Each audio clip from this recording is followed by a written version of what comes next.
Guess now we're giving it a try. I like the way you describe it. Hi guys, welcome to my channel. If you're a returning viewer, I hope you've subscribed. If you've already subscribed, thank you for being here. And if this is your first time coming across a video of mine, if you like it, share, subscribe, and engage with me in the comment section. So today I have changed the corner that I usually use to record my vlogs because kids are home for the holiday and we are many in the house. I'm not comfortable recording in front of people yet, and I mean everyone has a right to be where they are, so I don't want to move people around so that I can record. So I have found myself a new spot.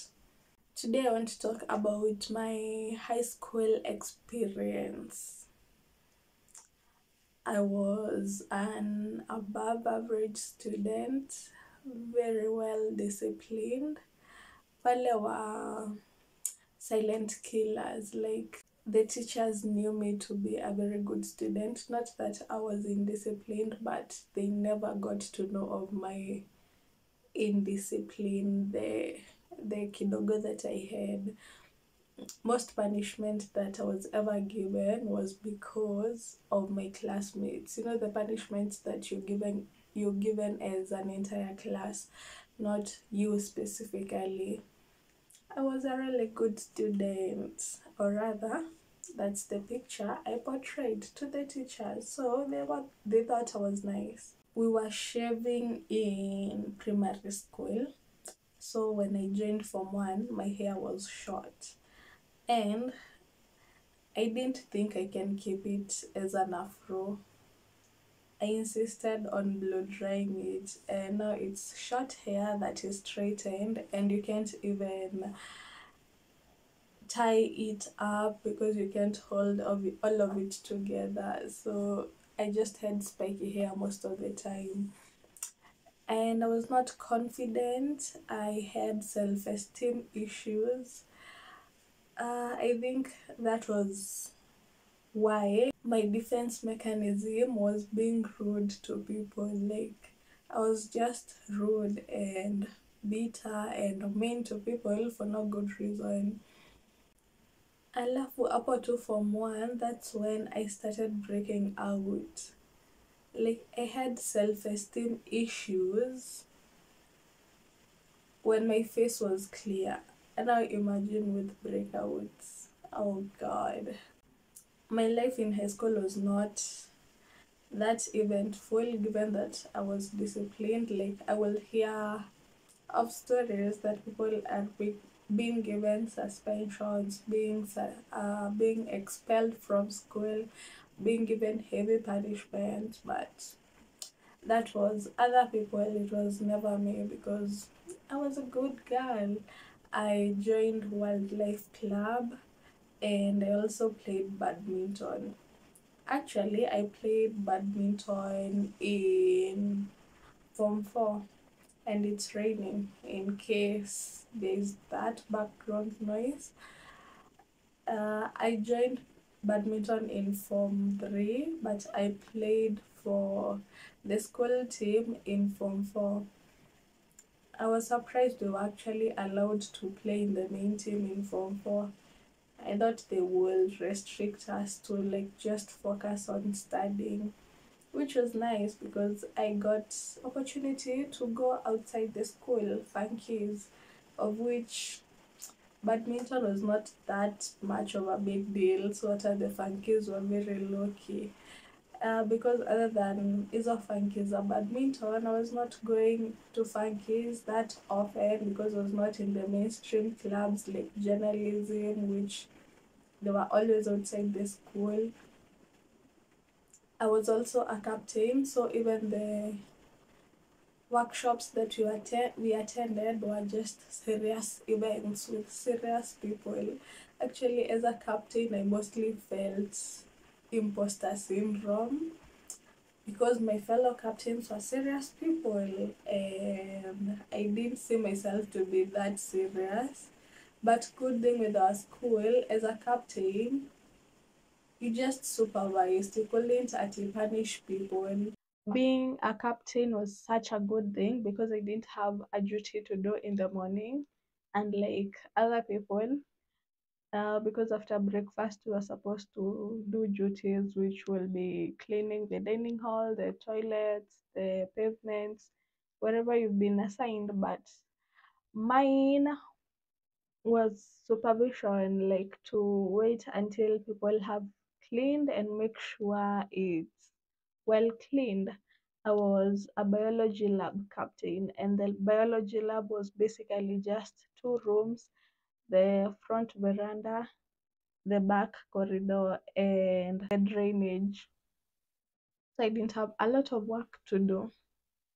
I dreaded the days when I will be on duty because that meant supervising the entire school, like making sure every place that needed to be cleaned has been cleaned. Okay, you won't call the cleaners to come, repeat, or clean if they haven't, but you'll deal with the captain who is in charge of that place, which was a lot of work because it means you need to go around the school and then you have to liaise with the teacher on duty. And it was not fun dealing with teachers one on one. And you will have a day, we had parades either on Friday or on Monday. So we will be two captains on duty. If you're the one presenting during parade on Monday, then it means the other captain will be presenting on Friday. I was on duty once and I was forced. Okay, like I didn't have an option. You have to say how the week was, or if it's on Monday, what you expect from the students. And you have to stand in front of people and teachers at the parade. I was shy. I was sure I was inaudible, but because I didn't even know what I was saying, like it was mostly the same thing. What I expect maximum cooperation from you this week, or if it's Friday, the week was good, the cleaners did their job, and the prefects supervised well.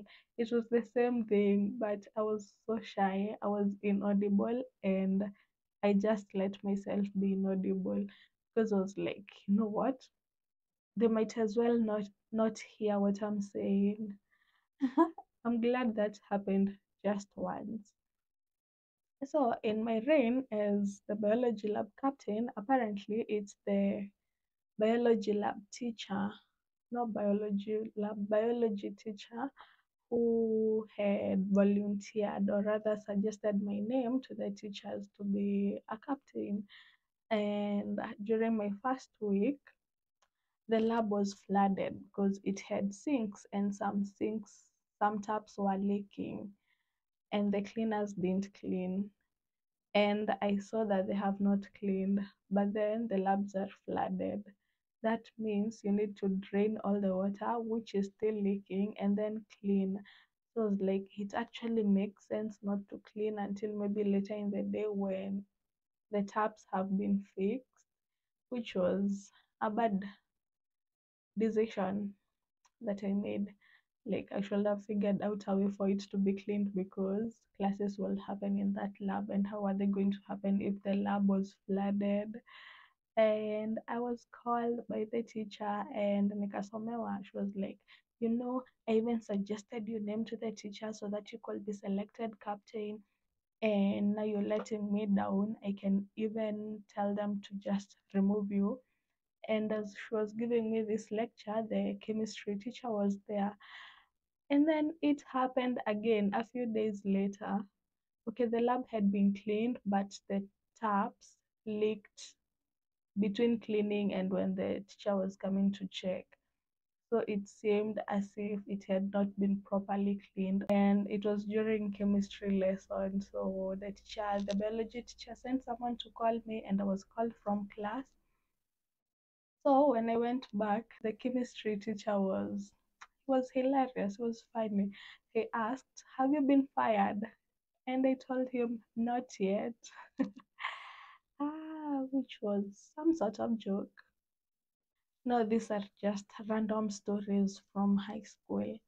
In Form 1, I had a problematic bedmate. She was a Form 4. She didn't like me. I didn't like her either, but she was just mean to me. Like mimi ni Form 1. See, just be easy. You don't have to like me, but then don't be that hostile. So we were sharing a locker, and I was supposed to use the lower part. She was using the top part, and we shared a padlock. So everyone had a copy of the key. Now, the way I lock padlocks is not the way she locks padlocks. And that was an issue. Mimi nilikuwa nalala mapema, like when ni form 1 unabaki ukifanya reps. Okay, you can read, but sasa mimi nilikuwa naenda kulala mapema. So yeye akakuja kama nimelala, akaboeka vile nilifunga padlock, nikaamshwa kupigiwa kelele ati yo unalockingi padlock hivi, unani inconvenience, kuna lock na hii side ingine. Here nikamwambia tu sawa, juu saa ningedu, but surely padlock. Nikiwa form 1, term 1, nilirudi supplementary. Physics nilikuwa na over 90, like physics, chemistry niko na 90s. Mbona nilikuwa na 46 English? Na primary school tulikuwa tunaongea English. Like we were using English most of the time in primary school. Hadi tulikuwa na siku mbili pekee za kuongea tu Kiswahili na week. Hadi hizo siku zingine unajistop mid sentence kwa like wait, ni mimi naongea kizungu hivi? But I feel my English deteriorated between kumaliza class 8 na kujoin form 1. Like hizo 2 months tulikuwa home, alafu nilikuwa ushago. Hadi vile tulifungua shule, like vile tulijoin form 1, nilikuwa nimesahau spelling. I still struggle with spelling up to date, but naona nika hiyo shida ilianzia hiyo time. Juu sikuwa nasoma, like sikuwa na interact na literature in any way for 2 months straight. So nilisahau kuspell vitu. Na haijairudi, ama maybe sikuwa najua before. And then I was in the process of learning, but nika take break too long. Then nikasahau. Na pia sikuendelea. Yeah. So ukiwa na supplementary ilikuwa inamaanisha kama wengine wanafungua Tuesday unarudi shule Sunday.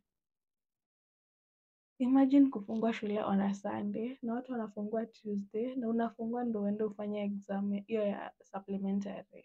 Weye.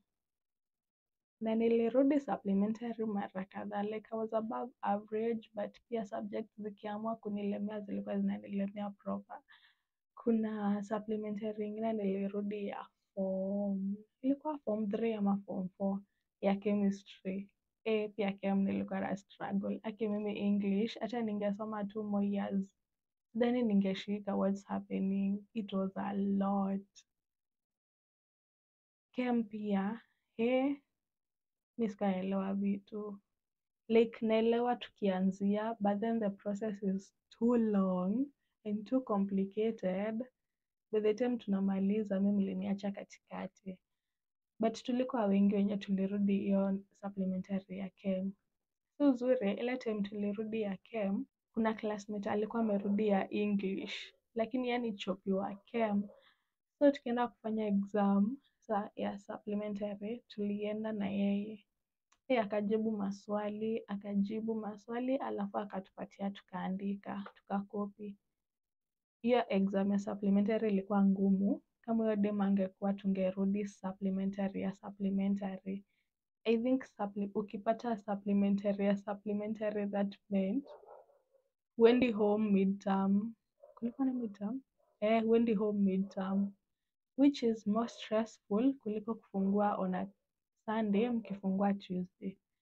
alituokolea juu hizo maswali zilikuwa ngumu. Wow. Hata ikufeel kama kuibia mtihani, nika tu kujiokoa juu nilikuwa serious. Siku sasa nilikuanga na duty, hiyo ni hapo form 2, form 3. Duty yangu ilikuwa rahisi. Ilikuwa rahisi, ilikuwa disgusting but ilikuwa easier than yenye ningepata initially. So duty yangu ilikuwa kuclean drainage ya dining hall. Alafu drainage imesplitiwa into 2 parts. So kuna mali drainage inaanza, alafu katikati. Then so kutoka mahali drainage inaanza tu katikati ni mtu mmoja ana clean. Then kutoka katikati tu mwisho ni mtu mwingine ana clean. Hata si mwisho, like imegawanyishwa mara 3. So that means lazima ungoje ule wa kwanza a clean, ndo clean portion yako ya katikati. Alafu ndo hiyo wa mwisho akuje clean portion yake huko mwisho. Like lazima tu mngojeane juu make sense ku clean katikati kama uko juu haja clean. Unless akiclean atakuja akimwaga maji the whole way, of which inge happen saa zingine juu like uko ready ku clean but mwenye anafaa ku clean hiyo part ya kwanza hayuko, like hajakuja bado. So kama ingekuwa drainage ingekuwa dining hall ndani. Shida ya dining hall ndani ni ulikuwa na clean mara 3: asubuhi, lunch time na supper, after supper. Like mimi sikuwa naelewa. Okay, ina make sense but still, are we that clean? Like ku clean hall mara 3 floor. So ilikuwa kama ni dining hall ama nitoje loo, mna clean mara 3. Sa bahati yangu ni my bedmate, achana na ule sawa form 1, huyo si alikuwa form 4 akatoka. So my bedmate wa hiyo time alikuwa dining hall captain. So alini exclude kwa list ya watu wenye walikuwa wanafaa ku clean hall. I got very lucky. Sasa pia like dining hall captains kuna saa walikuwa wanapata extra bread juu tulikuwa tunakulanga mkate asubuhi. So siku moja mimi nimelala, alikuwa ana share bread kwa cube mates. Tulikuwa tunafaa kwa 6 people in a cube. So alikuwa na extra bread, jioni alikuwa na share. Mimi nilikuwa nimelala hivi, watu wengine hawakuwa wamelala. Nilikuwa nalala mapema. Sasa I think wakajoke, wakaambiana ati wacha tumwamshe tumpe mkate tuone kama ataamka kukula. Nikaamshwa nikapewa mkate. Mimi hata sikufikiria, nilikula tu akiwa alicheka. Walicheka, ndo ikanihit yenyewe ningemwambia tu anieke nitakula asubuhi. But mi si function, like ukiniamsha nifanye kitu hata sitaelewa unasema nini. I'm a heavy sleeper. I think towards the beginning ya usingizi nakuanga a heavy sleeper. Initially, mimi nilikuwa naenda CU. So tulikuanga na CU, CA. CA ni ya watu wa kadhaa na enter. So like sikuwa into movies, sikuwa into music hivo. Alafu nilikuwa tuna ile guilt ya unachagua entertainment badala ya kuenda CU kuworship. So mimi nilikuwa naenda CU, which was going on well until nikaanza kudoze tukiworship, like tumesimama tuna worship na nasinzia. Nikaona nataka nikuforce issues, nataka nikukuwa mzuri. Acha tu niende enter, at least enter hata ukilala umeketi tu chini na like haikai vibaya kama kulala kama umesimama unasinzia na sasa watu wana worship. Hivyo ndo nilihamia tu enter, which enter zetu zilikuwa interesting juu zilikuwa movies, zilikuwa series. Kulikuwa na halls 2, hall ya ngoma na hall ya movies, of which tulikuwa tunaanzia na movie then tunaendelea na series zenye tulikuwa tuna watch the previous time. Hivyo ndo nikahama from CU to entertainment without any guilt juu hiyo CU nilikuwa nimetry my best. Nikiwa form 1 tulikuwa na katoto juu sistangu alizaliwa nikimaliza class 8. So by the time namaliza form 1 alikuwa like a year old. Then vile alianza kutembea like ni kadogo but kanatembea, alafu alikuwa tu anakaa vizuri like katoto tu kadogo kanatembea kanakaa vizuri. So nilikuwa nafurahia akikuja visiting.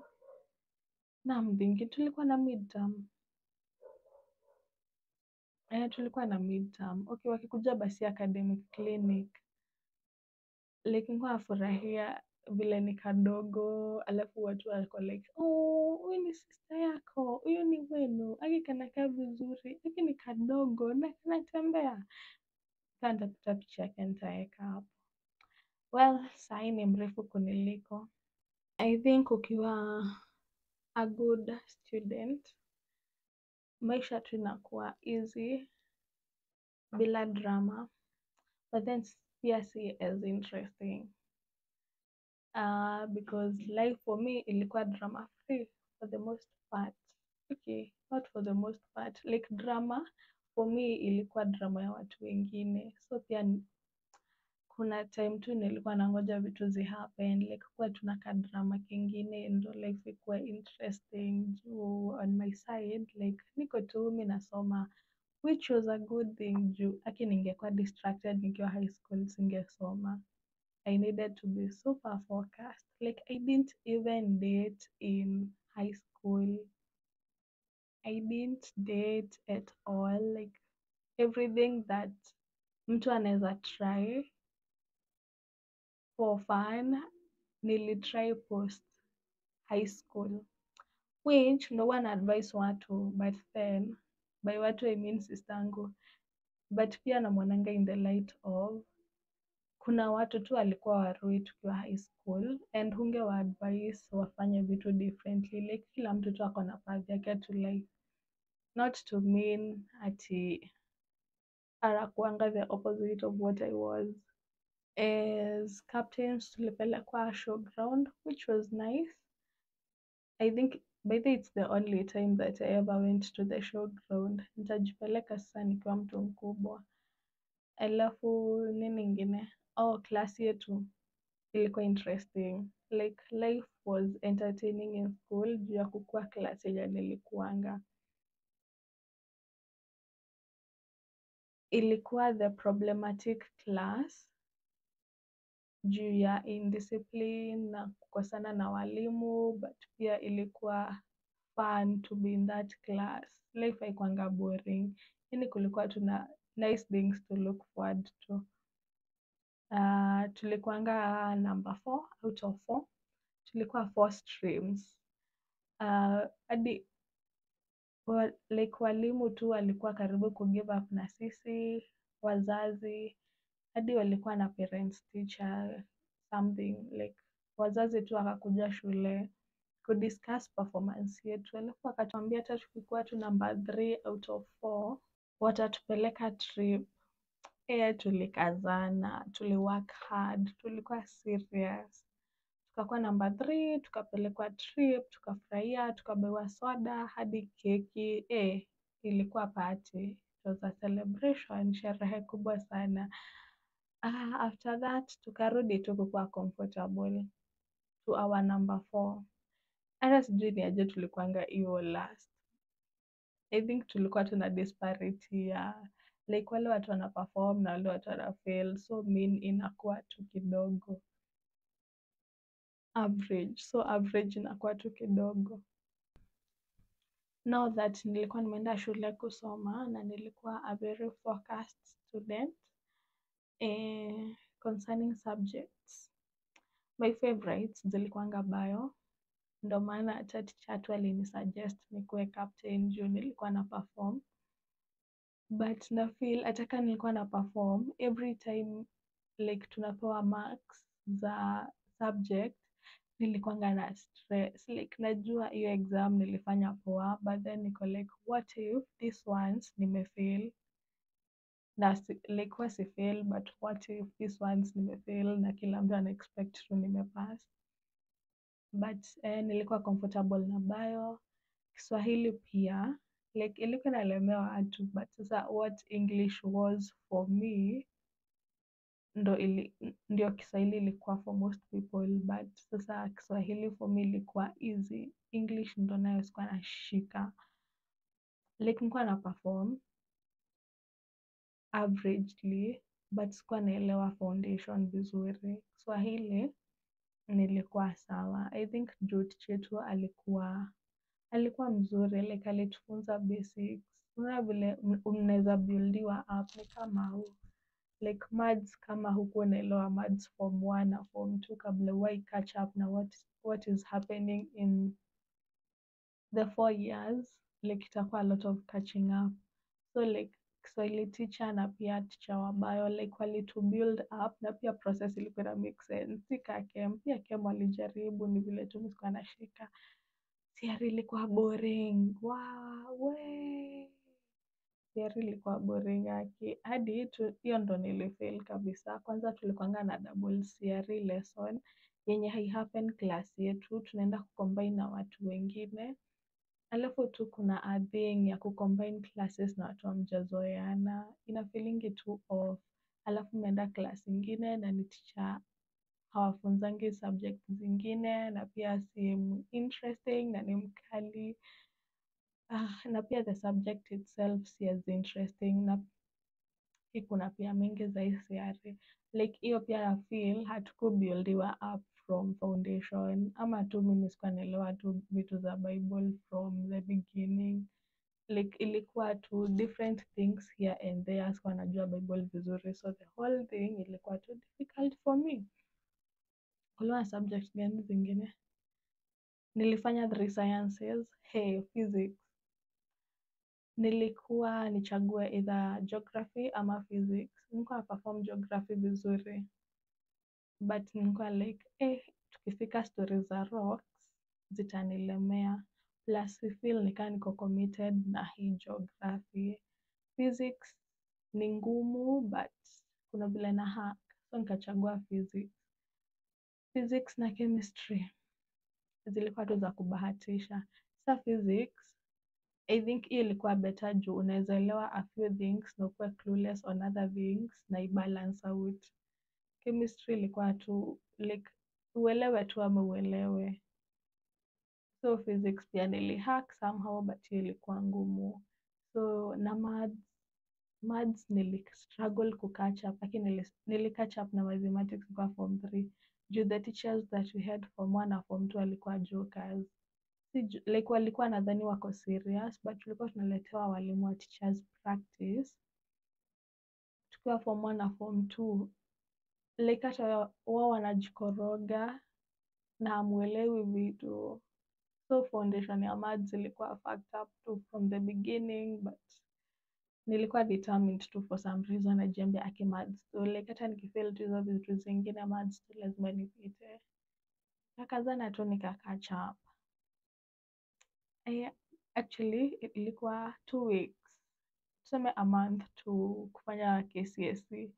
Nilikuwa like bado si perform hivyo vizuri maths, siko confident vile nafaa kukua for this exam.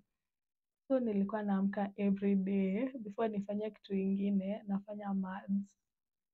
Nilikuwa committed. Wiki 2 nilikuwa na drive ingine which paid out anyway. By the way, mbona tu asemangi grades zao za KCSE? Okay, kama umepita, mi nakuanga proud of mine juu nilipita. Najua hazimata anymore, not as much anyway, but I was impressed.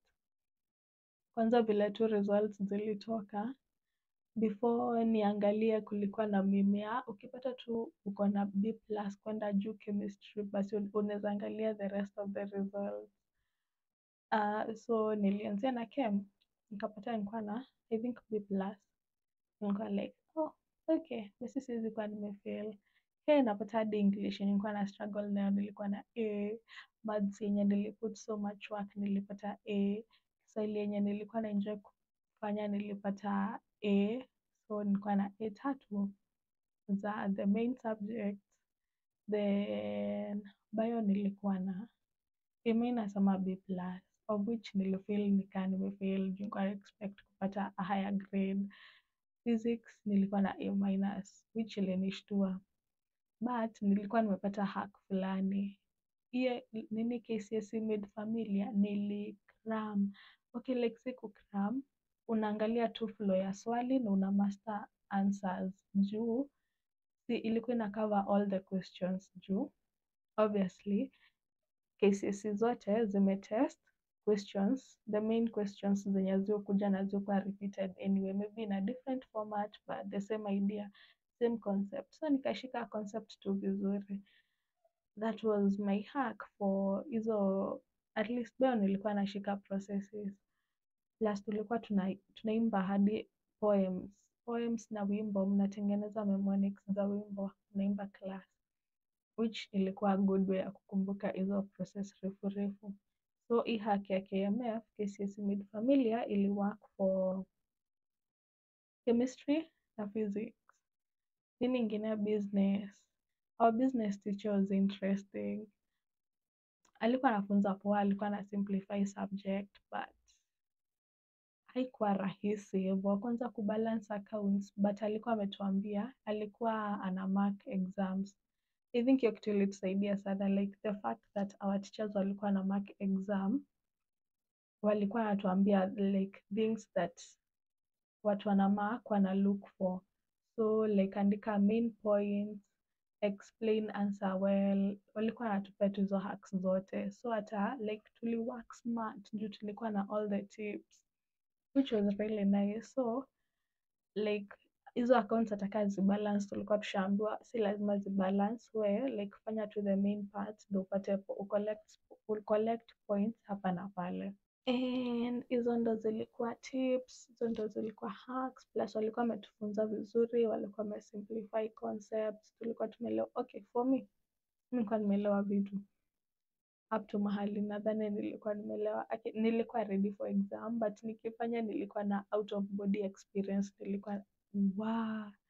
Nilikuwa like so ni mimi nafanya KCSE, like nimesoma high school miaka 4 na sasa namaliza. Kwanza the thought ya kumaliza shule, shule ilikuwa na feel kama ka prison juu mko tu kwa institution, mnafanyanga tu duty, mnaenda class, hakuna vitu interesting za kufanya like outside of school.